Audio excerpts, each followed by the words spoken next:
sehadapan. Terengganu bukan sekadar memberi pesisir, tapi pusat teknologi maritim termaju.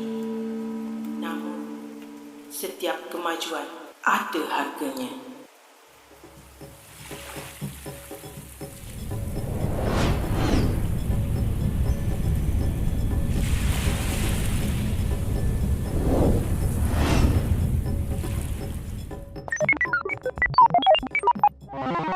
Apa khabar Ilham?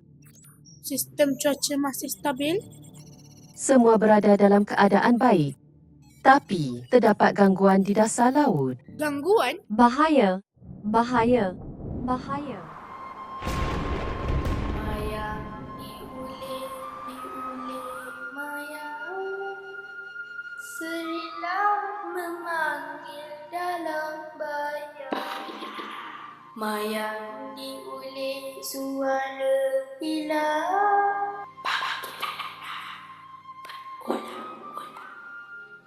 Lagu lama berkumandang dari lautan, membawa bersama sumpahan yang terlupa. Apa yang sedang berlaku? Sumber tenaga kita terganggu? Gelombang frekuensi ani dikesan. Pola menyerupai. Ulik mayang. Kau dah kacau hak lautan Ilham. Lagu Ulit Mayang bukan sekadar aku. Kita bukan tuan pada tanah ini, hanya penjaga sementara. Adakah saya telah melakukan kesalahan, Tok Wali? Teknologi tak salah, tapi tanpa hati ia jadi kosong. Jadi macam mana nak hentikan semua ni? Kau kena pulangkan semula hak laut dengan dua cara. Memulihkan semula ekosistem dan menghormati warisan lama.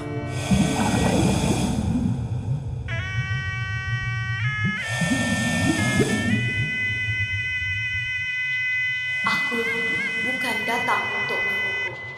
Aku datang kerana laut memanggil aku. Manusia, kau telah melupakan janjimu dengan laut. Aku tak berniat merosakkan alam. Tapi bagaimana aku boleh menebus kesalahan ini? Kadang-kala, jawapan kepada masa depan terletak pada kebijaksanaan lama. Dan di antara teknologi dan tradisi, keseimbangan itu harus dijaga.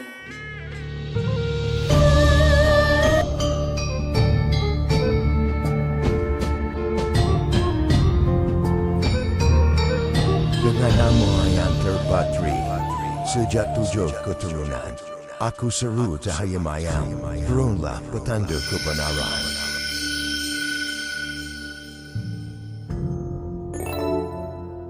Mayang 8.0 kini stabil.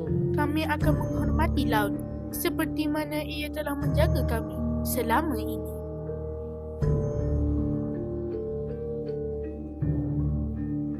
Selagi mayang itu bersinar, selagi itu warisan kita belum padam.